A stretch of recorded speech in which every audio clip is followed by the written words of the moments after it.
Hi friends, ரீசெண்டாக பூம்புகார், அதாவது சீர்காழி பக்கத்தில் 21 கிலோமீட்டர் தொலைவில் இருக்கிற பூம்புகாருக்கு போகலான்னு பிளான் பண்ணேன்.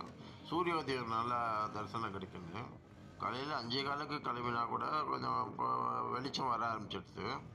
ஆனால் பீச்சுக்கு போயிட்டு இது பண்ணால் எங்களோட துரதிர்ஷ்டம் 6:15 தான் சூரிய உதயம் தென்பட்டது. ஆனால் ஸ்டார்டிங் பார்க்க முடியாதில்ல, க்ளவுட்ஸ் இருக்கிறதுனால. என்ன மாதிரி நிறையா 4-5 டூரிஸ்ட் பஸ்ஸு வெயிட் பண்ணியிருந்தாங்க. கவர்மெண்ட்டு முயற்சி எடுத்தால் இன்னும் நல்லா டெவலப் பண்ணலாம். இந்த பீச்சில் தான் காவிரி கடலில் கலக்கிறது. இது சுமார் 3 கிலோமீட்டர் தூரத்துக்கு இருக்குது.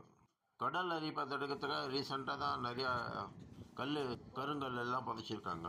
இந்த கடற்கரை கிமு 300லேருந்து கிபி 300 வரைக்கும் ரொம்ப புகழ்பெற்ற கடற்கரையாக இருந்தது.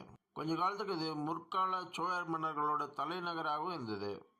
தென்கிழக்கு ஆசியா, ரோமானியா பேரரசு, கிரீஸு, இந்த பிளேஸுக்கெல்லாம் இது மிகச்சிறந்த துறைமுகமாக இருந்தது.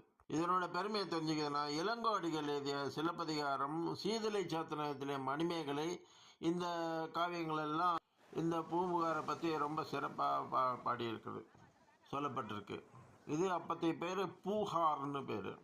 இந்த பூஹார் துறைமுகம் தான் ரொம்ப பரபரப்பான பிரதேசமாக இருந்தது அந்த காலத்தில். இங்கே இருக்கிற சந்தையில் தான் வெளிநாடுலேருந்து கொண்டு வரப்பட்ட பல்வேறு விலை மதிப்பற்ற பொருட்கள்லாம் விற்கப்பட்டிருந்தது. புறநானூறு, பட்டினப்பாலை என்ற பழைய நூல்கள்லாம் இந்த பூம்புகாரை பற்றி சிறப்பாக எழுதியிருக்குது. 300ஆம் ஆண்டு ஏற்பட்ட சுனாமினால் இந்த நகரம் அழிஞ்சிருக்கலான்னு நம்பப்படுறது. இங்கே நினைவு சின்னம், சிலப்பதிகார கலைக்கூடம், 1305ஆம் ஆண்டு கட்டப்பட்ட மாசிலாமணிநாதர் கோயில், மியூசியம், இவை எல்லாத்தையும் பார்க்கலாம்.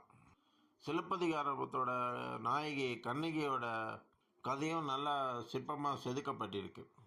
மொத்தத்தில் அருமையான டூரிஸ்ட் பிளேஸ் இது.